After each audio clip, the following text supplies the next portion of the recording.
¿qué es lo que generalmente ustedes ahora que han ido a sus prácticas a los hospitales, qué es lo que ustedes han visto? ¿No? Inducimos con endovenosos y damos un mantenimiento con inhalatorios, ¿no? O también podemos dar mantenimiento con endovenosos. Por ejemplo, nosotros tenemos inducción, mantenimiento y despertar, ¿no? Entonces, dentro de los tipos de anestesia tenemos la anestesia general balanceada. La inducción la hacemos con endovenosos. En niños la hacemos con inhalatorios más endovenosos. Y el mantenimiento de la anestesia la podemos dar solamente con inhalatorios, que en este caso es el sevoflurane, o podemos combinar dos medicamentos, un endovenoso más un inhalatorio. ¿Y qué endovenoso es? Es el remifentanilo.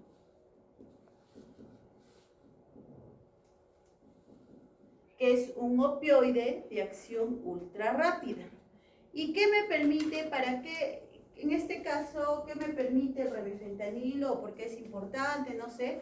Porque me disminuye la cantidad de medicamento inhalatorio que voy a dar al paciente.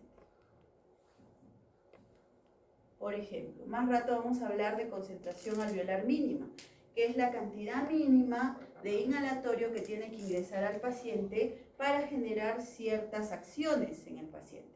Entonces, si con un inhalatorio solo yo voy a dar una concentración alveolar mínima entre 1.6 a 2, en un inhalatorio más endovenoso, mi concentración alveolar mínima solamente va a estar en 1. Y lo único que se va a modificar es el remifentanilo, que es un opioide de acción ultra rápida, ¿no? Entonces, esas son mis maneras de dar anestesia general balanceada, ¿ya? Luego vamos a tener la anestesia inhalatoria. Generalmente la anestesia inhalatoria se va a dar porque yo voy a generar la hipnosis en un paciente solo con anestésicos inhalatorios como es el sevoflurane. Por ejemplo, esto puede ser en niños, ¿no? En niños siempre inducimos con sevoflurane hasta que el niño ya tenga una hipnosis y recién colocamos la vía, ¿no? Porque el niño generalmente no se va a dejar. Luego tenemos la anestesia endovenosa, que son medicamentos exclusivos por vía endovenosa. En la anestesia endovenosa tenemos que combinar dos tipos de medicamentos, un hipnótico y un opioide. En este caso tenemos al propofol y al remifentanilo. Ojo, no nos olvidemos que en todo esto también entran los relajantes neuromusculares, ¿ya? Luego vamos a tener la anestesia general mixta, que puede ser por una anestesia general balanceada y un catéter endovenoso, un catéter epidural, ¿no? De repente, no quiero hacer dar una anestesia a una cirugía laparoscópica, ¿no? Puedo ponerle una regional alta o una epidural alta con catéter y puedo ponerle máscara laringea al paciente. Entonces conservo la anestesia general como hipnosis con máscara laringea y por el catéter voy a colocar la anestesia regional y solamente voy a tener una cierta cantidad de hipnótico o de inhalatorios para que pueda dar la hipnosis en el paciente, pero ya la anestesia básicamente la estoy dando por el catéter epidural. Entonces puede ser una idea. Entonces no es un libro de cocina lo que nosotros hacemos, sino es que nosotros combinamos todos los medicamentos que podemos tener. Ahora último está en boga la anestesia multimodal. La anestesia multimodal es la combinación de varios anestésicos que se dan por bombas de infusión, que son microbolos que se le da al paciente, y con la combinación de estos anestésicos me dan todos los objetivos que yo les he planteado al inicio de la clase. Por ejemplo, uno de los medicamentos que se está utilizando actualmente es la dexmedetomidina, un muy buen hipnótico y analgésico, ¿ya? Otro que también puedo utilizar, si doy anestesia multimodal, puedo utilizar propofol, lidocaína, dexmedetomidina, sulfato de magnesio, puedo dar de repente lidocaína en infusión también. Entonces, es una combinación de múltiples medicamentos, los cuales me van a conllevar al objetivo de la anestesia general, ¿ya? Entonces, ¿qué es la anestesia general? La anestesia general me va a permitir dar amnesia, analgesia y condiciones quirúrgicas adecuadas para que el paciente se opere, ¿no? Entonces, ¿cuáles son los componentes o los planes perioperatorios que comprende este periodo? Es el preoperatorio, intraoperatorio y posoperatorio, ¿ya? Entonces, son las tres grandes partes y cada una tiene su subparte, generalmente, ¿no? Entonces, en el preoperatorio está lo que ustedes han visto al inicio del curso, que es la evaluación preanestésica. Es un documento médico legal el cual nos permite saber el estado del paciente antes de que ingrese a sala de operaciones, ya sea por emergencia o por como programadas. Ahora, ¿cuál es el objetivo de la evaluación preanestésica? Conocer y prever, conocer las comorbilidades y prever cualquier complicación en el paciente. Ahora, esta valoración clínica se da a todos los pacientes, ya sean cirugías programadas o cirugías de emergencia. Entonces, esta evaluación preoperatoria comprende todo lo que ustedes han visto y también incluye la firma del consentimiento informado, porque yo voy a evaluar a mi paciente y voy a determinar de acuerdo a mi paciente y a la cirugía programada el tipo de anestesia que le voy a dar, ¿verdad? Entonces, comprende el consentimiento informado.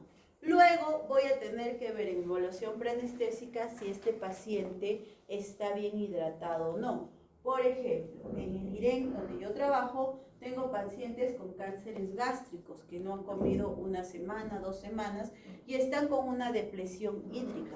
Entonces, si yo voy a colocar a estos pacientes con esa depresión hídrica, mis medicamentos como el propofol, fentanilo, etc., lo que yo necesite, voy a generar una disminución vascular, una hipotensión y voy a generar mayor hipotensión en el paciente, ¿verdad? Entonces, para que ingrese a sala de operaciones, tengo que hacer una corrección media hora antes, por lo menos, del volumen electrolítico o hídrico que se le va a dar al paciente. Entonces, esto antes de la inducción, más o menos es 2 ml por kilogramo por hora. Luego vamos a tener que determinar los accesos venosos. ¿Qué tipo de acceso venoso voy a necesitar? ¿Qué tipo de AVOCAT? Si ustedes no se han percatado, han ido a los hospitales, los AVOCATs cada uno tiene un volumen diferente, ¿no? Con un AVOCAT 16, 14 voy a infundir mucho más volumen que con un AVOCAT de repente 18. Luego voy a tener los fármacos preoperatorios. La evaluación del paciente es in situ. Yo no me guío de lo que me dijeron que de repente se evalúa. Doctora, yo le he evaluado hace 4 días al paciente. No, yo tengo que volver a evaluar. ¿Por qué? Porque tengo que evaluar si le voy a dar una premedicación o no al paciente, ¿no? Por ejemplo, vamos a ver si el paciente cuando lo evaluaron en piso, los residentes, tenía una presión arterial normal, una frecuencia cardíaca normal y estaba tranquilo. Pero cuando baja la unidad de preparación antes de que el paciente ingrese a sala de operaciones, este paciente puede estar con la presión arterial elevada, con la frecuencia cardíaca elevada, ¿no? Entonces diremos, ¿qué es lo que está pasando? Le preguntamos al paciente y nos dice que está nervioso, que tiene miedo de ingresar a sala de operaciones y que está sudando, está con presión alta, está con frecuencia cardíaca alta. Entonces, ¿cuál es el diagnóstico? Ansiedad. Y para la ansiedad, ¿qué es lo que nosotros utilizamos o premedicamos en el paciente? Las benzodiazepinas de acción corta. En este caso, el midazolam, ¿ya? Luego vamos a ver, de repente es un paciente con una fractura de pierna o una fractura de mano que va a ingresar a sala de operaciones y al movimiento, porque cuando pasan al paciente de hospitalización a sala de operaciones, le pasan de cama en cama. ¿no? Y al movimiento el paciente tiene dolor, mucho dolor y tiene una frecuencia cardíaca elevada. Entonces, ¿qué tengo que dar acá? Un analgésico. Dependiendo del dolor y de mi escalera de dolor, voy a determinar de repente entre darle un tramal o darle un opioide mucho más fuerte que la morfina, que es el fentanilo, ¿no? Entonces le tendría que dar un bolo de fentanilo. Luego vamos a ver de repente que el paciente me trae un AGA y está descompensado, yo necesito que entre compensado a sala de operaciones, entonces también tendría que corregir el AGA antes de que ingrese, ¿ya? Y de repente puede ser que ingresa un paciente por emergencia y yo no sé cuál es el tiempo, cuál es la última vez que ha comido, pero el paciente tiene que entrar a sala de operaciones por emergencia. Entonces tengo que utilizar un medicamento que me ayude al vaciamiento gástrico o que me acelere el vaciamiento gástrico. En este caso el medicamento que utilizamos es la metoclopramida. Después, dentro de nuestra premedicación también incluyen protectores gástricos, como en este caso anteriormente utilizábamos la ranitidina, pero ya se ha visto que la ranitidina puede producir cáncer, ¿no? Con utilización crónica. Entonces ahora utilizamos utilizamos el omeprazol, ¿ya? Omeprazol media hora antes de que ingreses a la operación. Otro fármaco preoperatorio que también utilizamos es la dexametasona, por su efecto antiinflamatorio, ¿ya? Entonces son los medicamentos que utilizamos como premedicación. Luego vamos a tener es necesario para los pacientes la monitorización. A mí me interesa saber con cuánto de presión arterial, frecuencia cardíaca, saturación está ingresando el paciente a sala de operaciones o ha llegado al área de preparación. ¿Por qué? Porque al momento de yo salir de sala de operaciones, solamente tengo que tener una alteración de un 10% o una variación del 10% en comparación con lo que ha llegado, con las funciones vitales que ha llegado el paciente anteriormente, de piso, ¿no? Entonces, para mí es muy valioso saber presión, frecuencia, saturación, cómo va a ser su EKG y todo, para poder determinar cómo sacar al paciente posteriormente. Entonces, luego de esto ya se va a decidir qué tipo de anestesia voy a dar al paciente. Entonces, chicos, dentro de la fase de la anestesia general, vamos a tener 3 fases: inducción, mantenimiento y despertar. Ojo, pregunta de examen. ¿Qué podemos hablar? De la inducción. La inducción va a consistir en la transición que va a tener un paciente que está despierto a que esté inconsciente, ¿no? Ahora, ustedes que han ido a los hospitales han visto, el paciente está hablando, vamos induciendo, simplemente pierde todo conocimiento, pierde todo reflejo, ¿verdad? Entonces, esa es la inducción, es la transición de un paciente consciente a un estado de inconsciencia. Entonces, en esa transición yo tengo que ver varias cosas. Uno, la comodidad del paciente. Porque ahora que está haciendo frío de repente y el paciente ingresa a sala de operaciones y en sala hace frío, puede generar una disminución de la temperatura y eso me puede producir taquicardia, por ejemplo, ¿no? Entonces yo tengo que ver la comodidad del paciente. De ahí tengo que ver la posición de la cirugía y qué técnica le voy a dar, y también tengo que ya prever mi vía aérea y todo lo que voy a necesitar para intubar al paciente. Dependiendo de la cantidad de anestésico que yo le voy a dar al paciente, voy a tener los efectos que yo quiero. Por ejemplo, esta es la imagen de un anestésico inhalatorio, ¿no? Conforme yo vaya aumentando la dosis, voy a ir consiguiendo diferentes objetivos, ¿no? Por ejemplo, si yo doy una dosis menor, en este caso, solamente voy a conseguir anamnesia. Y esta amnesia va a ser porque el fármaco inhalatorio ha llegado hacia el hipocampo, amígdala y otras estructuras cerebrales.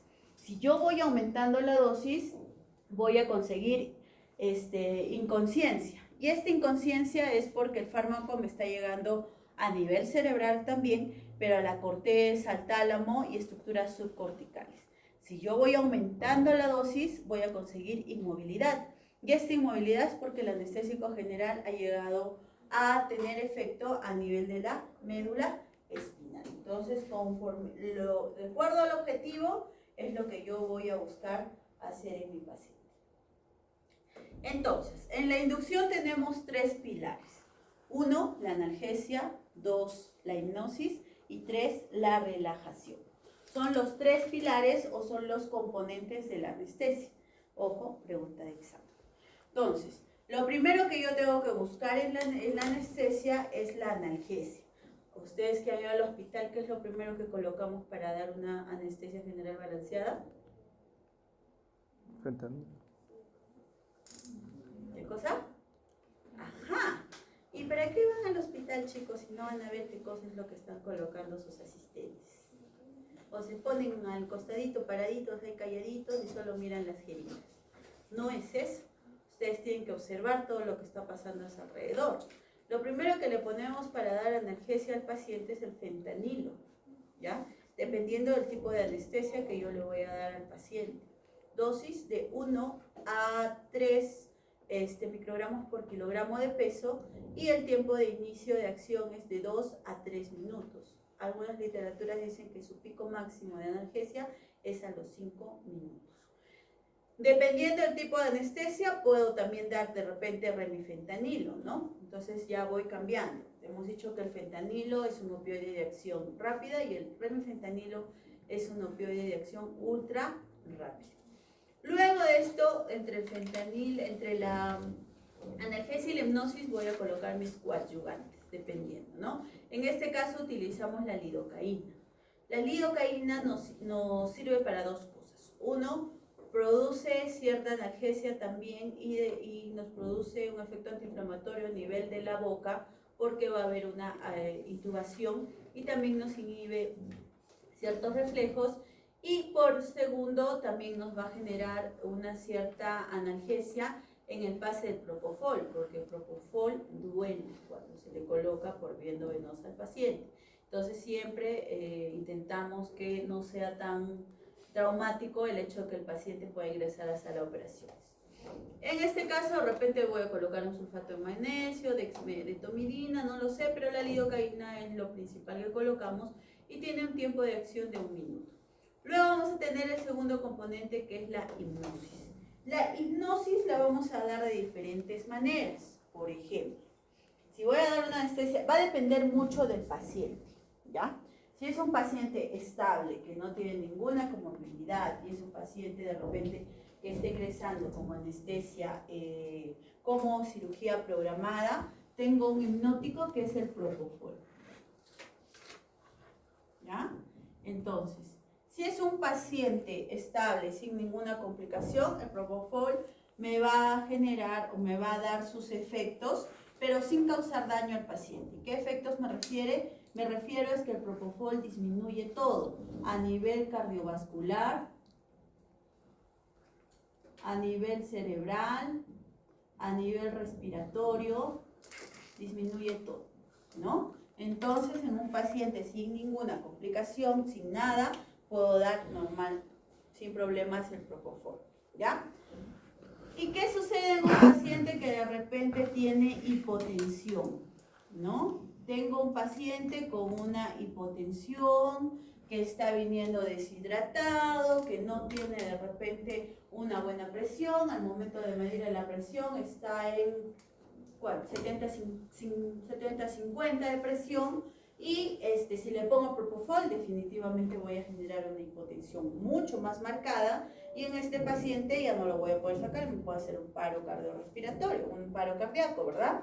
Entonces, en este paciente, ¿cuál sería mi hipnótico ideal? La ketamina. ¿Por qué? Porque la ketamina, a comparación del propofol, sube todo.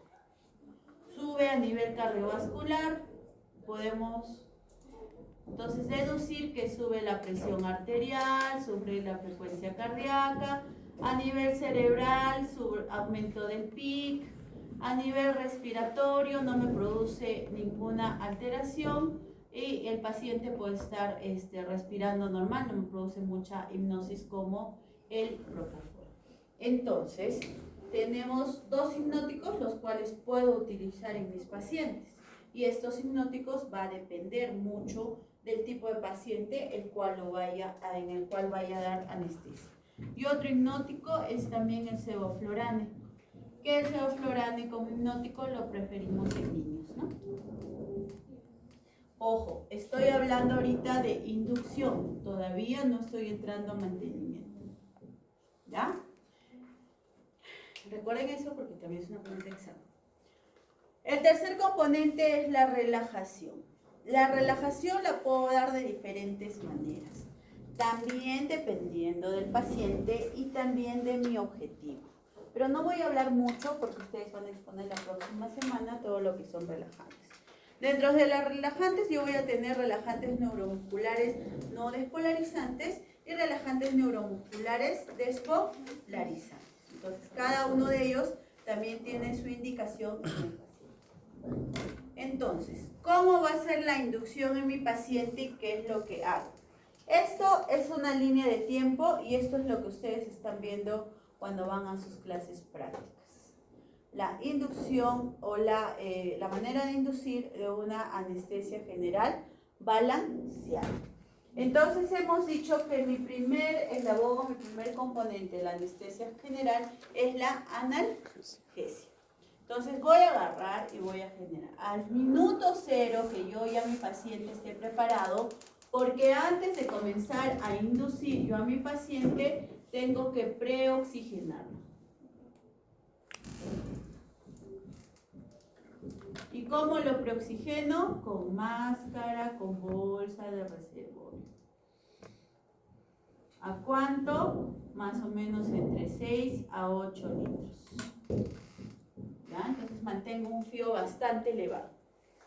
¿Y para qué preoxigeno? Para eliminar CO2 y almacenar mucho más oxígeno, y de esta manera el paciente no me va a desaturar cuando entre en hipnosis. Entonces, primero pongo mi fentanilo, y mi fentanilo, la dosis les dije de 1 a 3 microgramos por kilogramo de peso, dependiendo del peso del paciente. Todos los medicamentos que yo les voy a mencionar va a depender del peso del paciente, ¿ya?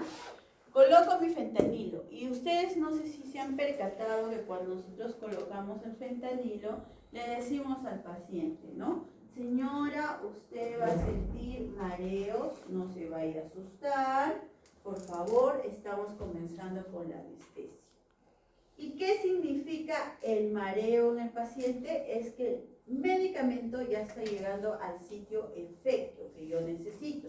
Y en este caso, el fentanilo, cuando llega al sitio efecto, me va a producir mareos, me va a producir respiración lenta y superficial y somnolencia.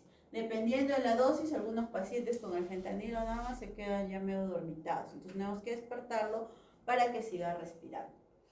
Luego de eso, que el paciente me diga, recién voy a colocar mi lidocaína. Y mi lidocaína, la dosis es de 1 a 1.5 miligramos por kilogramo. Posteriormente a la lidocaína le doy efecto 1 minuto o medio minuto y recién comienzo a colocar el propofol. El propofol, la dosis es de 1 a 3 miligramos por kilogramo. ¿Y cómo me doy cuenta que el paciente ya está en sitio, o el medicamento ya está en sitio efecto?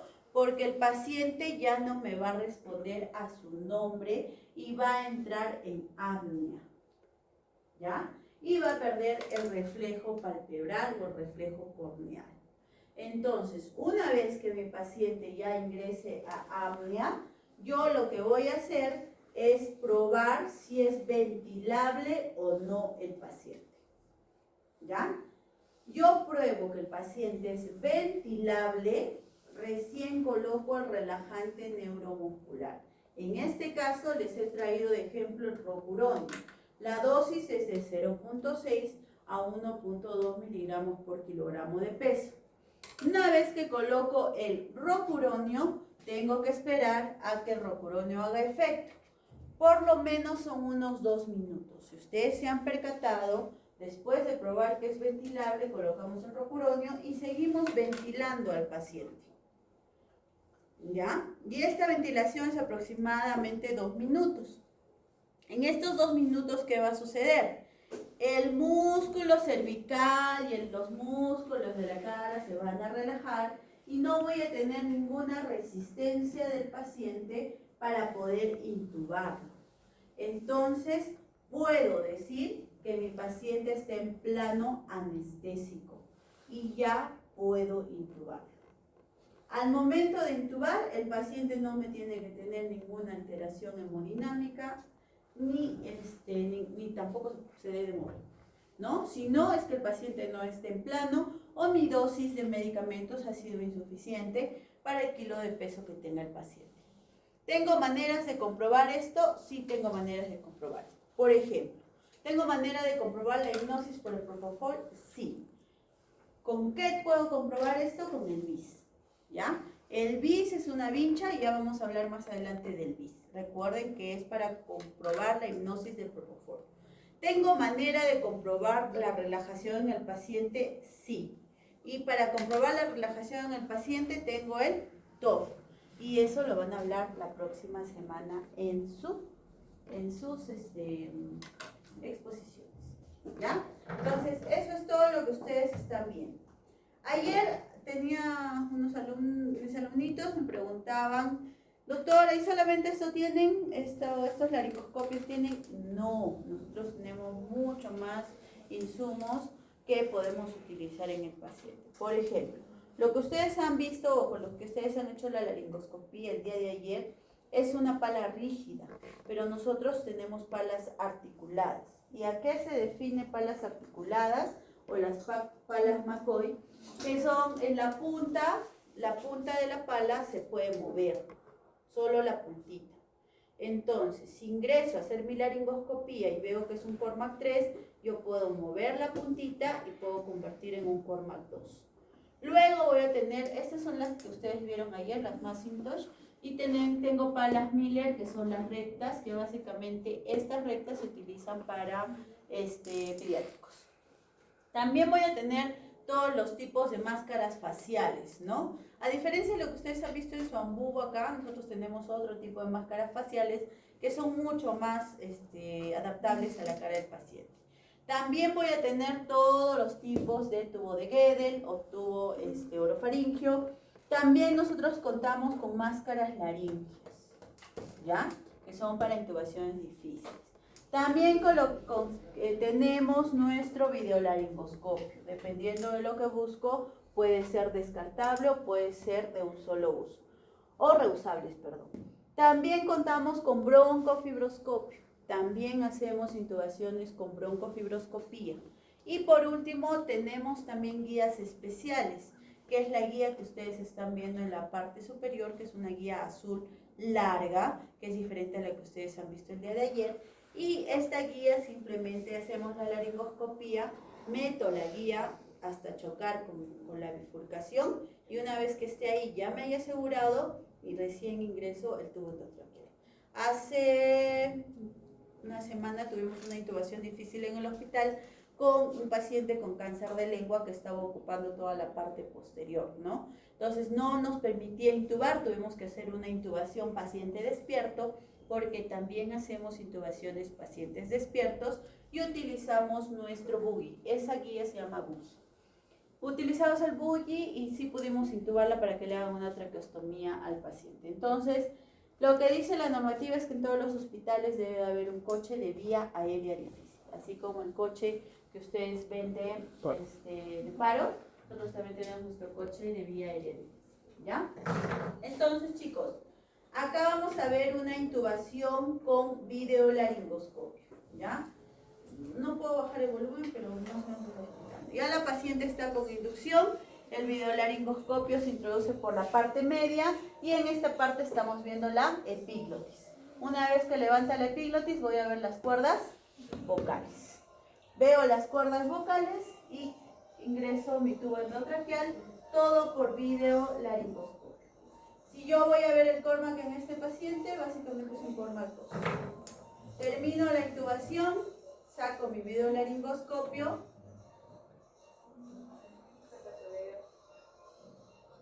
Listo, saco la guía, que es lo que ustedes han visto el día de ayer, insuflo un CAF y fijo mi tubo endotraqueal, ¿no? Listo. Eso es con el videolaringoscopio. Esta intubación es la que ustedes han hecho ayer, con el laringoscopio. La pala que tiene acá es una pala articulada. Hago mi laringoscopía. ¿Ven que el laringoscopio no se está apoyando en la boca del paciente? No tiene que haber sangrado en esa paciente, porque no tiene dientes tampoco. Entonces ingreso mi tubo, igual hasta la línea negra que hemos hablado el día de ayer, saco la guía y termino de intubar. ¿No? Esto es lo que ustedes han hecho el día de ayer. Listo. Entonces, ¿cómo voy a hacer la elección de mi tubo endotraqueal? Vamos a tener en consideración si son pediátricos, si son adultos, si son niños pretérminos, si no son niños pretérminos, y de acuerdo a eso es que voy a elegir el tubo endotraqueal. Generalmente en niños siempre tengo que tener de lo que yo voy a ubicar o de lo que yo voy a determinar un tubo antes y un tubo después, ¿ya? Si yo determino que en el paciente voy a colocar un tubo, no sé, 4, tengo que tener un 3.5 y un 4.5, ¿ya?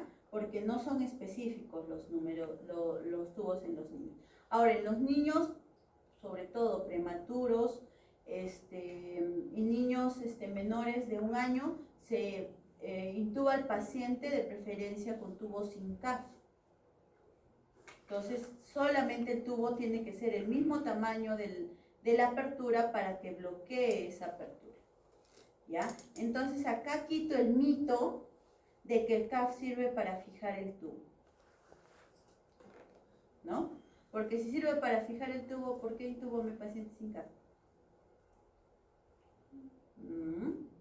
Entonces, lo que hacemos es colocar un tubo que me bloquee toda la parte de la luz de las cuerdas vocales y traqueal en el paciente. Entonces, de esta manera aseguro que no ingrese ningún otro elemento a nivel pulmonar, ¿no? Entonces, chicos, vamos a ver. En varones, los números de tubo son de 8 a 8.5, en mujeres de 7 a 7.5 y en niños, edad entre 4 más 4. Por ejemplo, si yo les digo que tengo un niño de 5 años, ¿qué número de tubo le corresponde?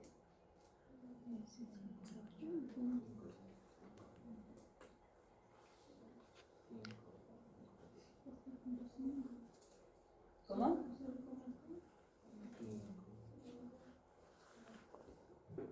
¿Qué número? 5. Entonces, el número que le corresponde básicamente es 5.25 más o menos, ¿no? Entonces debo de tener un tubo 5, 5.5 y 4.5. Pero en realidad el número ideal para el niño sería el 5, según mi fórmula, ¿no? Entonces, de esa manera es que se saca el número de tubo para los pacientes pediátricos. Ojo, pregunta de examen. También tenemos máscaras laringeas. Las máscaras laringeas son como unos globos, más o menos para que ustedes entiendan, que se mete a la boca, pero ojo, a diferencia del tubo endotraqueal, no ingresa a la tráquea. Simplemente hace como un sellado dentro de la boca del paciente y de esta manera ingresa el aire a los pulmones. Recuerden que las cuerdas vocales van a estar abiertas, ¿no? De esta manera va a ingresar el aire.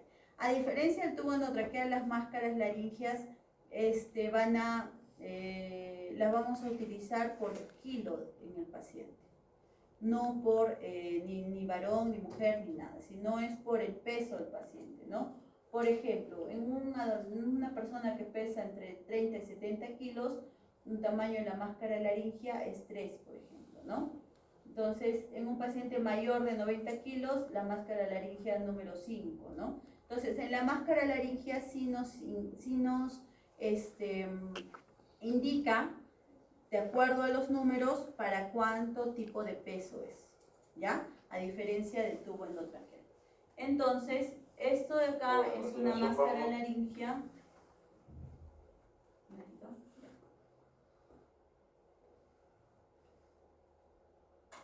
Esto acá es una máscara laringea y la introducción es igual, ¿no? Hago mi inducción, agarro mi máscara laringea, ingreso a la boca del paciente, es en forma de una hoja, ingresa a la boca del paciente.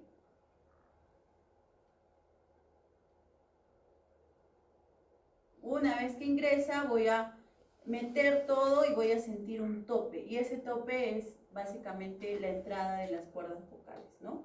No va a ingresar, no es tan invasivo como el tubo endotraqueal.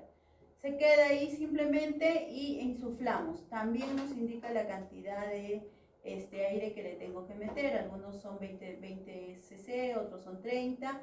Insuflo y simplemente conecto a la máquina, doy ventilación y escucho si hay salida o no de aire. Si hay salida o no de aire, no es el número de máscara laringea que le corresponde al paciente. Tendría que cambiarlo por otra máscara, otro número de máscara, y nuevamente hago la misma comprobación, y si no sale aire es su máscara laringea y lo dejo ahí. Generalmente las máscaras laringeas son para cirugías cortas, menos de 2 horas, ¿ya? El tubo endotraqueal es para cirugías largas, no hay ningún problema. Las máscaras laringeas son para cirugías en las cuales no se necesite ingresar a abdomen, no haya movilización intestinal. Son para cirugías que no ingresen a esa zona. Por ejemplo, en cirugías de mama, ¿no? En una cirugía de mama que es externa y va a durar menos de 1 hora, le puedo colocar una máscara laringea al paciente sin ningún problema. No necesita relajación la máscara laringea. Puedo colocar la máscara laringea solamente con hipnosis con el propofol, ¿no? A diferencia de un tubo endotraqueal que sí necesito relajación porque voy a cruzar las cuerdas vocales y un tubo va a estar metido en esa zona. En cambio, la máscara laringea no, ¿ya? Entonces, si por ahí me ilumino y en el examen les pregunto, ¿no? Si tengo una cirugía de mama menor a 2 horas, ¿qué le colocaría al paciente? No sé, tubo endotraqueal o máscara laringea, y explique por qué, ustedes ya me van a explicar por qué. Posteriormente a la inducción ya voy a tener el mantenimiento. El mantenimiento es que yo tengo que vigilar al paciente durante toda la cirugía, ¿no? Tengo que vigilar que tenga una buena relajación, que tenga una buena hipnosis, que tenga, que no haya ninguna complicación durante la cirugía. Entonces, aquí que debo valorar mi profundidad anestésica en sí, ¿no? La profundidad anestésica es lo principal en esta zona. Dependiendo de mi método, dependiendo de mi técnica, dependiendo de mi anestesia, yo tengo que evaluar la profundidad anestésica y ver que estén abolidas las acciones somáticas y autonómicas en el paciente. Dentro del mantenimiento también me tengo que encargar de la ventilación del paciente. Recuerden que ese paciente está con hipnosis y con relajación. Entonces, su respiración está en mis manos. Yo tengo que determinar qué tipo o qué modo ventilatorio le voy a dar al paciente. Porque, queridos alumnos, no solamente tenemos un modo ventilatorio en mi máquina. Tengo más de 4 o 5 modos ventilatorios. Entonces, yo tengo que determinar cuál le doy a mi paciente, ¿no? Puede ser modo ventilatorio volumen, puede ser modo ventilatorio presión, puede ser presión volumen, no sé, puede ser SIM, no sé, solamente le puedo dar un apoyo al paciente, no lo sé. Entonces yo tengo que determinar qué tipo de ventilación le voy a dar al paciente. Durante el mantenimiento también tengo que ver el balance hidroelectrolítico, tengo que percatarme que el paciente orine, no orine, de repente pasarle todos los líquidos que él vaya a necesitar de acuerdo al ayuno que haya tenido. También voy a necesitar, de repente, si ha surgido alguna complicación, el paciente está sangrando, no sé, colocarle coloide, colocarle sangre, colocarle cristaloides, plaquetas, no sé, plasma fresco congelado, no lo sé. Entonces va a depender de todo lo que suceda dentro de la cirugía, lo que yo voy a hacer con mi paciente. Y también tengo que tener una monitorización estricta. Para esto tengo 2 tipos de monitorización, una monitorización básica y una monitorización avanzada.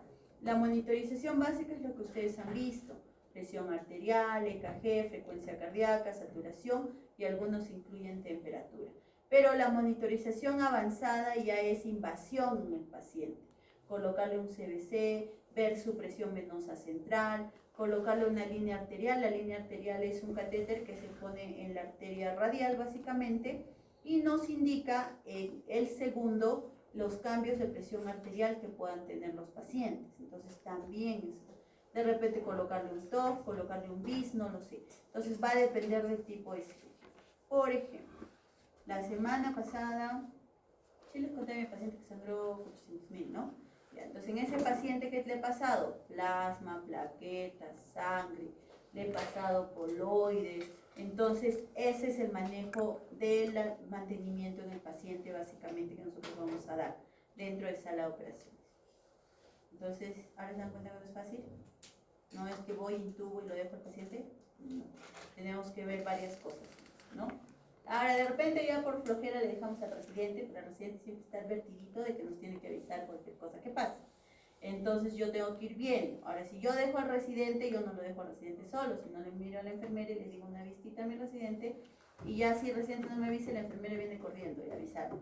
Entonces eso también es importante, ¿ya?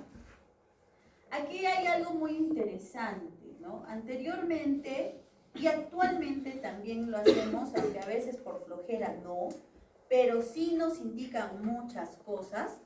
Es lo que a inicios de la anestesia se determinó, que son los planos de Gödel, ¿ya? Estos planos de Gödel son una evaluación básicamente hemodinámica, una evaluación de signos y síntomas en el paciente, los cuales van a estar dados por la anestesia que yo le voy a dar, ¿ya? Entonces, ¿qué hizo Gödel? Vio muchas cosas para determinar esto. Uno, vio los ojos del paciente, también vio la respiración en el paciente, vio de repente que tenga tos o no tenga tos el paciente, también vio la posición del globo ocular, porque aunque ustedes no crean, cuando nosotros inducimos al paciente y ustedes le abren los ojitos, el globo ocular está para arriba. Entonces, todo eso, los signos y síntomas que vio Gödel en los pacientes, es que determinó cómo nosotros anteriormente podíamos determinar cuando un paciente esté en plano anestésico, ¿ya? ¿Lo podemos hacer ahora? ¿Lo hacemos ahora? Sí lo hacemos, pero no tanto como él lo ha visto en aquellas épocas, ¿no? Porque ahora ya tenemos muchas cosas más modernas para poder determinar. Pero, por ejemplo, ¿no? Si yo voy a extubar a un paciente y le pongo la reversión al paciente y el paciente todavía no respira, yo voy viendo los ojitos. A ver, abro los ojitos. Cuando el paciente está con relajación, está miótico. Y cuando el paciente ya sale de la relajación, está midriático. Entonces yo abro los ojitos, veo y digo, ay no, todavía está con relajación. Ya tráete más, no sé, neostimina, con lo vocal al paciente. Espero su tiempo de acción, que la próxima semana me van a hablar, y agarro y nuevamente abro los ojos y ya está midriático. Digo, no, ya no es relajación. Entonces puede ser hipnosis. Entonces voy viendo qué cosa puede ser y ver que el paciente despierte, ¿no? Entonces es eso. Ahora, Gödel, ¿cómo determinó todo lo que les estoy mencionando? Viendo a los pacientes. Por ejemplo, anteriormente se utilizaban los anestésicos. Actualmente tenemos vaporizadores, que es lo que ustedes han visto en las máquinas de anestesia. Esos vaporizadores tienen una temperatura de ebullición específico para cada anestésico inhalatorio, ¿no? Anteriormente no existía eso. Anteriormente todo el mundo que estaba en la sala de operaciones olía el anestésico inhalatorio. Entonces se podía indirectamente anestesiar también, ¿no? Entonces, ¿qué hacían? Solamente empapaban un algodón y se lo ponían en la boca del paciente. Y el paciente le decía, respira, respira, respira. Y es lo que ustedes están viendo, ¿eh?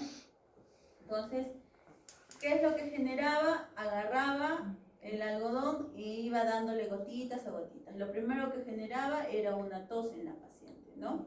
Seguía dándole, ya veía que la respiración se hacía más fuerte, de repente la respiración se hacía más abdominal que torácica, ya no era una respiración, acá está miótica, ya sus ojos del paciente, entonces acá ya está una respiración mucho más lenta, de repente más abdominal, ya está miótica, entonces seguía dando hasta determinar todo lo que hemos visto anteriormente, ¿ve? Su respiración ya es más abdominal en el paciente. Entonces, una vez que él determinaba que el paciente ya está en plano anestésico con la evaluación que hacía, ya le indicaba a los cirujanos que puedan operar, ¿no? Definitivamente durante estas épocas se reportaron la mayor cantidad de despertar intraoperatorio que se podría tener durante toda la anestesia, ¿no? Actualmente es muy difícil que el paciente tenga un despertar intraoperatorio. Ahora, ¿qué se refiere a despertar intraoperatorio? Lo que sucede es que el paciente puede estar con relajante neuromuscular, pero se le va la hipnosis y el paciente va a estar escuchando todo lo que sucede alrededor de sala de operaciones, pero no se puede mover. Imagínense cuál desesperación puede tener el paciente. Inclusive puede estar sintiendo lo que le están cogiendo en el abdomen y todo, dependiendo de la cirugía. Entonces el despertar intraoperatorio es un proceso bastante traumático para los pacientes, ¿ya? Y se necesita todavía terapia psicológica, psiquiátrica, para que los pacientes puedan salir de este trauma que ha tenido durante sala de operaciones, ¿no? Entonces, inclusive dice que a una reina le dieron anestesia general y la reina presentó despertar intraoperatorio. Entonces, esto es lo que sucedía anteriormente, ¿no? Actualmente ya tenemos diferentes mecanismos de impedir que el paciente haga despertar intraoperatorio, aunque no estamos exentos. Por ejemplo, me olvidé de poner despertar intraoperatorio entre las complicaciones, pero bueno. Por ejemplo, cuando yo estaba en mi residencia, un día estábamos dando anestesia. Generalmente en el OAISA somos tivistas, o sea, anestesia endovenosa básicamente a los pacientes. Y mi asistente se fue, yo era R1 recién, estaba sentadita haciendo todos mis papelitos, y en eso el paciente que estaba así, veo su mano, que se movía. Y yo, ¿qué? Le digo, voy, agarro su mano y me aprieta la mano. Y el paciente está intubado, estaba todo, y yo volteo y veo, presión. Ese momento que vi que se movía, su presión se elevó, su frecuencia me hizo taquicardia, no se movía, pero estaba moviendo. Entonces, ya tuvimos que aumentarle la dosis, le pusimos relajante y todo, bueno, le volvimos a plano anestésico, pero tuve que hacerle seguimiento por lo menos durante todo el tiempo que estuvo hospitalizado el paciente para ver si realmente recordaba algo o estaba en despertar intraoperatorio. Gracias a Dios no recordó nada, entonces no fue un caso en sí, de repente la hipnosis impidió que recordara algo, pero no fue un caso de despertar intraoperatorio, ¿ya? Entonces, si en el examen yo les pregunto de repente, ¿no? ¿Qué sucede si el paciente sale de hipnosis y presenta, no sé, recuerda todo lo que ha pasado dentro de sala de operaciones, escucha todo lo que ha pasado dentro de sala de operaciones? ¿Y cuál es la complicación anestésica que tiene? Despertar intraoperatorio, ¿no? Porque estamos hablando. A esto me refiero que los que no vienen a clase ya están jalados. Entonces, esto es el despertar intraoperatorio, ¿ya? Posteriormente vamos a tener ya el despertar. El despertar es la transición del estado de inconsciencia al estado de conciencia en el paciente, ¿no? Aquí ya tengo que ver varias cosas. Tengo que ver mis criterios de extubación, que el paciente esté hemodinámicamente estable, que me obedezca, que obedezca órdenes. Entonces, dependiendo de todo eso, ya yo voy a determinar que el paciente es extubable. Una vez que yo extubo al paciente, lo que me corresponde es trasladarlo a la unidad de recuperación post-anestésica. En la unidad de recuperación post-anestésica también hay un anestesiólogo responsable de esa área, porque es una subunidad de sala de operaciones. Entonces, ¿qué tengo que hacer yo? Reporto todo lo que he hecho en sala de operaciones, ¿no? Cuando yo extubo al paciente o en sala de operaciones, voy a determinar dos cosas. Si mi paciente va a la URPA, a la unidad de recuperación posanestésica, o se hace una cirugía compleja y lo mando a UCI, ¿no? Yo soy la que determina. Entonces, yo determiné que mi paciente se va a URPA, lo llevo a URPA. En URPA, ¿qué hago? reporto a mi colega todo lo que he hecho en sala de operaciones, tipo de anestesia, si le he puesto analgesia, no le he puesto, qué le he pasado, cuánto de diuresis ha tenido, cómo está su balance hidroelectrolítico. Reporto todo lo que he hecho, qué drogas le he administrado, qué tipo de anestesia le he dado, si tiene catéter, no tiene catéter, no lo sé. Entonces, todo lo que he hecho dentro de sala de operaciones es que yo voy a reportar a mi paciente, a mi colega. Entonces, dentro de la recuperación de la anestesia general, tiene que ver mucho varias cosas, ¿no? Por ejemplo, mantener la temperatura idónea. En mi hospital nosotros tenemos mantas térmicas para los pacientes. Entonces, paciente que termina la cirugía pasa a su cama, inmediatamente se le conecta la manta térmica para que conserve la temperatura ideal. Dentro de sala también teníamos mantas térmicas, pero actualmente no lo compran, pero generalmente yo trato de mantener el calor en el paciente. De repente le pongo cloruros calientes o le pongo una manta si es que es un abdomen inferior, y si es mama de repente le estoy tapando de la mitad de la cintura para abajo para que conserve también la temperatura. ¿Van a exponer hipotermia, creo? ¿Algún grupo? Sí. Ya, entonces ahí me vas a explicar por qué. Y para pasar al paciente siempre lo pasamos con una máscara con bolsa reservorio, porque recuerden que intubado estoy con un FIO2 de 50 a 60%. Y si yo lo extubo al paciente va a ser un cambio brusco de un FIO2 de 50 a 60 a un FIO2 21.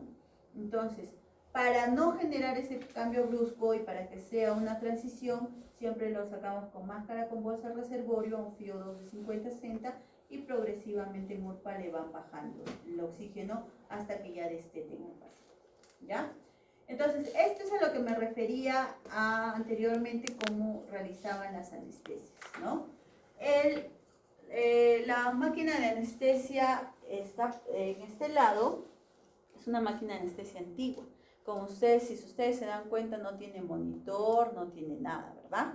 En cambio, esta máquina de anestesia es una máquina de anestesia moderna, ¿ya? ¿Qué es lo que tiene esta máquina de anestesia? Por ejemplo, monitor de funciones vitales. Tiene monitor de funciones vitales, monitor ventilatorio. Esta máquina de anestesia, por ejemplo, tiene monitor de medicamentos, ¿no? Si estoy en una anestesia general, también me indica cuánto le estoy dando. También tengo vaporizadores. A esto me refiero, los vaporizadores, ¿no? Por ejemplo, si este vaporizador es de isoflorano, yo no puedo colocar sevoflorano. ¿Por qué? Porque el isoflorano tiene una temperatura de ebullición diferente que el sevoflorano, ¿ya? Entonces, cada anestésico inhalatorio tiene su vaporizador. También vamos a tener acá la famosa cal sodada. Si ustedes se han dado cuenta, en las máquinas de anestesia tienen en la parte inferior tienen un pote transparente con múltiples granulitos, ¿no? Blanquecinos. Esa es la cal sodada. ¿Para qué es la cal sodada? ¿Para qué nos sirve? Para evitar la reinhalación de CO2 en el paciente, ¿ya? Entonces, esta cal sodada es blanca, pero conforme vaya captando el CO2, se va a tomar un color morado, ¿ya? Entonces, va a evitar que nuevamente el CO2 vuelva al paciente. Los coarrugados, tenemos el pulmón, vamos a tener también, ¿qué más? Por la parte posterior está el oxígeno, la reserva de oxígeno. Ahora, el inhalatorio, el anestésico inhalatorio ingresa aquí en líquido y en el vaporizador se convierte en gas, ¿ya? Y ese gas, ¿cómo se transporta al paciente? Mediante el oxígeno. Entonces el oxígeno va a agarrar su gas inhalatorio y va a decir, ven, vamos, yo te llevo. Y va a llegar a los pacientes al pulmón. Estamos hablando de anestésico inhalatorio, ¿no? Entonces, ¿cuáles son, cómo elijo yo el agente anestésico en el paciente y de qué depende? Uno, de la estabilidad hemodinámica de mi paciente. Dependiendo de la estabilidad hemodinámica del paciente, es que yo voy a elegir mis anestésicos. 2, si tienen presiones bajas. 3, la personalización de la presión arterial y la frecuencia cardíaca. No todos tenemos la misma frecuencia cardíaca, no todos tenemos la misma presión arterial, por si acaso. Y siempre lo característico es que se tiene que mantener la estabilidad hemodinámica, ¿ya? Entonces, ¿qué podemos hablar de la anestesia inhalatoria? Como hemos dicho, la anestesia inhalatoria va a necesitar 3 componentes principales. Primero, un flujómetro de oxígeno. Segundo, un vaporizador. Y tercero, un circuito. ¿A dónde va a llegar el oxígeno en el paciente? Entonces, ¿qué podemos decir de los anestésicos inhalatorios y cuál es su mecanismo de acción? Estos anestésicos inhalatorios van a incrementar la acción del neurotransmisor GABA, ¿ya? También se dice que puede actuar a nivel de otros neurotransmisores, pero el principal es el GABA. ¿Qué sucede con el paciente? Va a ingresar al circuito el anestésico inhalatorio y por la ventilación y por el tubo endotraqueal va a llegar hacia los alvéolos.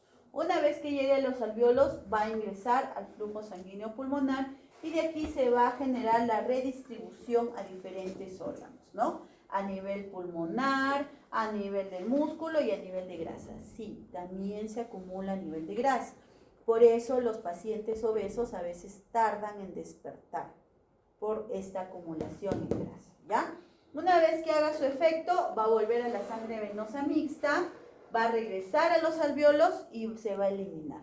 Y aquí se va a eliminar por todo el circuito y va a llegar ¿a dónde? A la calzodada, ya el CO2 del paciente, evitando que vuelva a reingresar al organismo. ¿Qué pasaría si aumenta el CO2 en el paciente?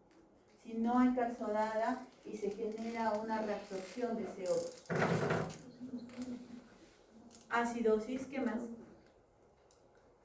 A nivel cerebral. No. Va a generar una depresión a nivel cerebral y este paciente nunca va a despertar. Porque no va a haber un punto de gatillo para que pueda decirle al cerebro que ella tiene que respirar, ¿no? Entonces eso es lo que genera. Por eso es que se debe de evitar la reabsorción de CO2. Entonces, lo que llega al pulmón es lo que va a llegar a lo que sale de la máquina es lo que va a llegar a los alvéolos, no. Siempre va a quedar en todo el circuito, va a quedar un cierto porcentaje de anestésico inhalatorio, ¿no? Por ejemplo, si de la máquina sale 1, en el pulmón está llegando un 0.8 nada más. Entonces, no va a llegar directamente, ¿no? Va a haber una gradiente boca-alvéolo. Este gradiente boca-alvéolo, por ejemplo, para el sevoflurane, a la boca llega un 1% y al alvéolo llega 0.85%, ¿no? Entonces va a depender de la ventilación pulmonar que nosotros le vayamos a dar para determinar la velocidad con la cual va a ingresar. O sea, si yo coloco mucho más oxígeno, va a haber mucho más arrastre de anestésico inhalatorio y voy a dar mucho anestésico al paciente, ¿no? Por eso es que cuando nosotros damos mantenimiento solo colocamos a 2 litros de oxígeno y simplemente variamos la cantidad de sevoflurane que vayamos a dar. ¿Qué características tiene que tener el agente inhalatorio ideal? Pregunta de examen, por si acaso. No debe ser inflamable, debe ser químicamente estable, no debe ser irritativo para el tracto respiratorio. Su administración debe producir hipnosis satisfactoria, no debe ser tóxico para el paciente, por ejemplo. Puede utilizarse con otros medicamentos, no debe de repente ser nocivo para el ser humano, básicamente sus metabolitos no deben ser nocivos, ¿no? Entonces, dentro de toda estos puntos de agente inhalatorio ideal, vamos a tener un inhalatorio que ahorita está a la cabeza y que lo utiliza todo el mundo, que es el sevoflurane, que es el inhalatorio de 4ª generación, ¿ya? Anteriormente se utilizaba el alotano, pero el alotano tenía ciertos efectos adversos, en cambio el sevoflurane no. Se dice que el sevoflurane tiene un olor agradable. Ahora que vayan a los hospitales, pídanle oler el sevoflurane a sus asistentes. Tan agradable no es, pero es uno de los anestésicos inhalatorios estables, ¿no? Que nos va a dar una mayor estabilidad en el paciente. Entonces, este sevoflurane tiene una baja solubilidad en sangre, en otros tejidos se va a metabolizar en el hígado y produce fluoruros inorgánicos, ¿no? Es para la inducción anestésica inhalatoria. Por ejemplo, si en el examen le coloco un niño de 3 años que tiene que entrar a sala de operaciones, ¿cómo sería su inducción anestésica? Sevoflurane, colocar una vía, colocar los medicamentos endovenosos y intubar al paciente, ¿no? ¿Por qué? Porque el sevoflurane es adecuado para la anestesia inhalatoria, sobre todo en niños, porque no irrita las vías respiratorias. Otra pregunta podría ser, ¿por qué el sevoflurane es ideal para niños? Y acá está la respuesta, ¿no? También el sevoflurane tiene acción en otros órganos, por ejemplo, cerebro, pulmón, corazón, músculo, riñón y útero, ¿no? Por ejemplo, en el útero inhibe la contractibilidad uterina, por eso es que nosotros generalmente no damos anestesia general en pacientes que están, ¿ya? Entonces, esa es la causa. Ventajas y desventajas del sevoflurane: rápida inducción y despertar, adecuado estado hemodinámico, bien tolerado para inducción inhalatoria y bajo potencial de producir arritmias. Desventajas: no conviene usarlo en circuito cerrado por mucha reinhalación y costo elevado. El circuito que nosotros tenemos en los hospitales es el circuito de nuestra máquina de anestesia, es un circuito semicerrado. O sea, siempre hay una cantidad de anestésico que sale al aire ambiente de sala de operaciones. Por eso, si ustedes conversan con los residentes, les van a decir que los primeros 3 meses sentían mucho sueño. Y es por eso, porque estaban absorbiendo el sevoflurane. Ahora esto porque ellos permanecen casi todo el día en sala de operaciones. No es que ustedes ahora que van a ir a hacer sus prácticas y estén sus 2 horas, también salgan con sueño, digan, doctor, el sevoflurane me está afectando. Mentira. Esto porque el residente para todo el día en sala de operaciones, ¿no? Pero ya de ahí hacemos una cierta resistencia nosotros. Entonces, eso sí, ya. Pregunta de examen también, desventajas y ventajas, ¿ya? Tenemos la concentración alveolar mínima, que es lo que les he dicho anteriormente, que es la concentración alveolar que suprime la respuesta motora en el 50% de los individuos. También vamos a tener la concentración o el CAM95. ¿Cuál es el concepto de CAM95? Es el valor en el cual el 95% de los pacientes no tienen respuesta motora a estímulos dolorosos. También voy a tener el CAM despertar, es el valor en el cual el 50% de los pacientes abren los ojos. También tengo el CAM VAR o el CAM de respuesta de bloqueo adrenérgico, es el valor el cual va a suprimir la reacción simpático-mimética de la incisión quirúrgica. Y una anestesia profunda, por ejemplo, es un CAM de 2. ¿Dónde me voy a dar cuenta del CAM, doctora? Ahora que vayan al hospital van a ver el monitor ventilatorio, y dentro del monitor ventilatorio, acá abajito, acá tengo mis parámetros, y acá va a decir CAM.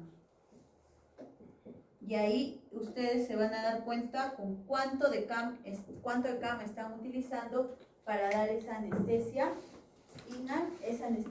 general, ¿ya?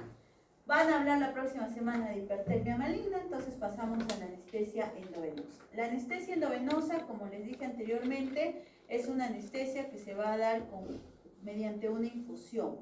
Para esto vamos a necesitar bombas de infusión, porque son microbolos los que se le da al paciente para dar anestesia.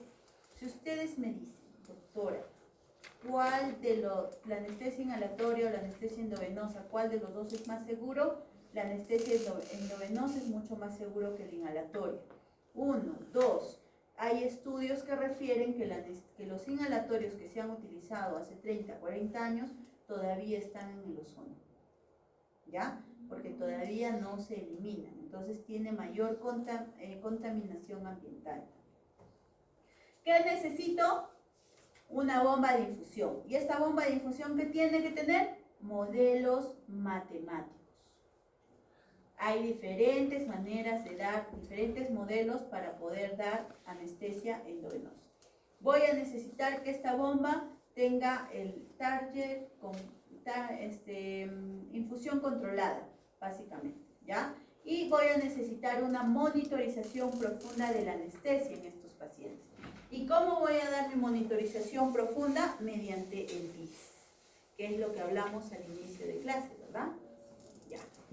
Entonces, ¿qué va a significar el BIS? Para yo dar anestesia endovenosa voy a necesitar la infusión de 2 medicamentos. Uno, propofol, y otro, remifentanilo. Entonces, para medir la hipnosis del propofol, porque es una infusión continua, y si yo no la mido puedo dar mucha dosis y de repente puedo dar una profundidad anestésica muy marcada, que es lo que no necesitamos, voy a colocarle el BIS. Y el BIS es una vincha que se coloca en el paciente y puede medirme unilateralmente un hemisferio o puede medirme bilateralmente un hemisferio. ¿Y qué es el BIS? El BIS me va a medir la actividad neuronal en el paciente, ¿ya? Entonces, ¿cuáles son los valores? El BIS tiene un monitor y en el monitor me va a indicar los valores, unos valores, los cuales a mí me van a indicar en qué objetivo estoy teniendo en el paciente. Entonces, ¿cuáles son? Por ejemplo, en un paciente despierto vamos a tener ondas beta. ¿Y qué significan las ondas beta en números en el BIS? Acá vamos a poner 100.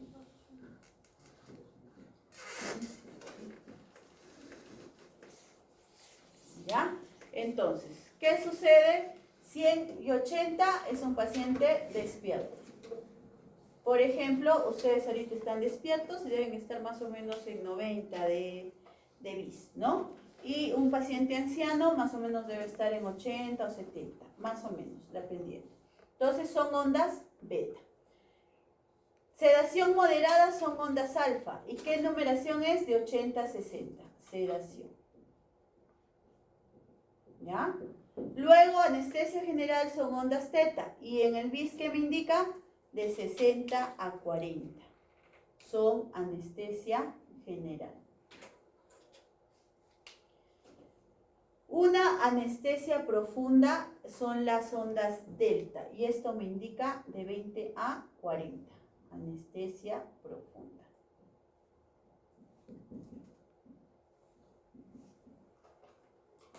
Y de 0 a 20 ya me va a indicar un silencio neuronal. ¿Qué quiere decir? Que mis neuronas están tan dormidas que ya no emiten ninguna actividad eléctrica. ¿Ya? Entonces, con la anestesia endovenosa he dicho que damos microbolos controlados mediante un infusor. ¿Sí? Entonces, en mi anestesia endovenosa, ¿qué voy a hacer? Voy a ir de acá, voy a bajar, voy a ir de acá, voy a bajar y llego a mi objetivo. No me voy a pasar. ¿Cuál es la comparación con la anestesia que ustedes han visto y que a veces agarran la jeringa de propofol y les dan un bolo al paciente? Es que al paciente lo llevo de acá a acá. Y después de 8 minutos, recién el paciente me va a volver acá. Entonces, esto es perjudicial para niños y ancianos. En niños me va a producir retardo en el aprendizaje y en ancianos me puede producir delirio. Entonces, esta es una de las ventajas de la anestesia endovenosa. Entonces, esta anestesia endovenosa es estable, me va a dar mayor manejo en el paciente, voy a tener menos efectos depresores respiratorios y cardiovasculares, una mayor, una mayor estabilidad y una recuperación rápida. Mis alumnos de práctica han visto la combinación de remifentanilo con sevoflurane y han visto cómo sale el paciente despierto de sala de operaciones. Inclusive el paciente se puede pasar a su cama o se mueve solito para que lo cambie. Entonces, también es una ventaja para nosotros esta combinación de remifentanilo, ¿ya? Vamos a necesitar bombas en zinc para remifentanilo, para propofol y ojo, también necesitamos colocar relajante neuromuscular, no nos olvidemos, ¿ya? Hemos hablado del propofol y les he dicho que el propofol disminuye todo, no se olviden, a nivel cardiovascular, a nivel respiratorio y a nivel del sistema nervioso central. Disminuye todo, ¿ya? Luego de eso vamos a tener los analgésicos opioides, como el remifentanilo, que es un agonista puro. Los efectos de los analgésicos opioides es a nivel de todo el organismo. Principal característica, dosis altas de presión respiratoria. ¿Ya? Entonces, principal característica.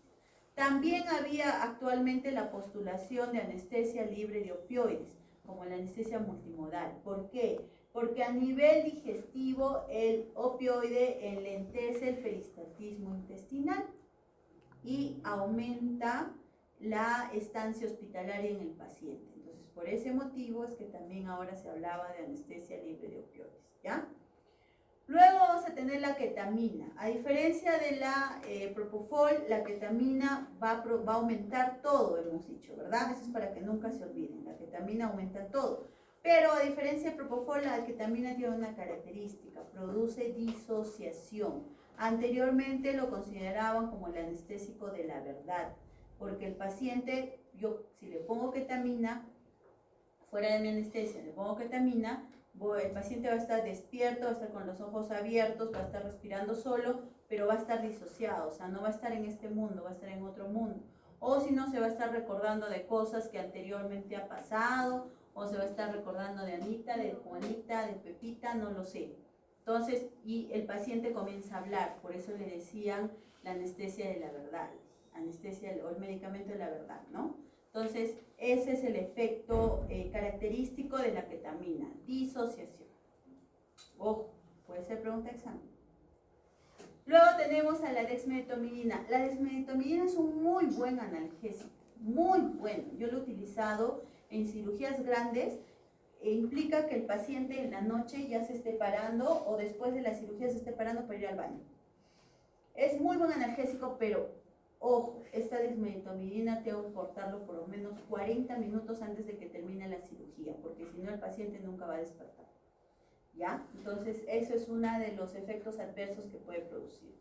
Desventajas de la anestesia endovenosa es que de repente el no conocimiento del anestesiólogo que lo esté dando, el no conocimiento puede generar complicaciones, como de repente uno puede ser el despertar intraoperatorio, de repente que no haya preparado bien sus bombas o que no haya hecho la dilución correcta de los medicamentos, también puede alterar este tipo de anestesia. Por eso hay un dicho en nosotros los anestesiólogos, dar la anestesia que más conozco, ¿no? Si yo me siento más seguro con una anestesia general balanceada, lo tengo que dar.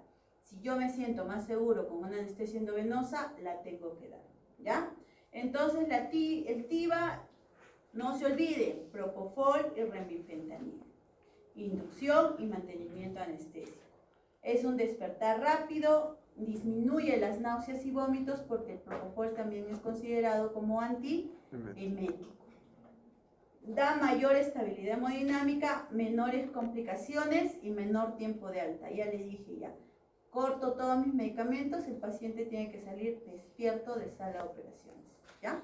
Mucho cuidado en los ancianos, la dosis es menor porque van a ser un acúmulo de medicamento y este acúmulo de medicamento puede tardar en despertar en los ancianos. Ahí sí hay que tener mucho cuidado, ¿ya? Listo, chicos, esa sería la clase del día de hoy. Nos vemos el próximo miércoles. Gracias, Ana.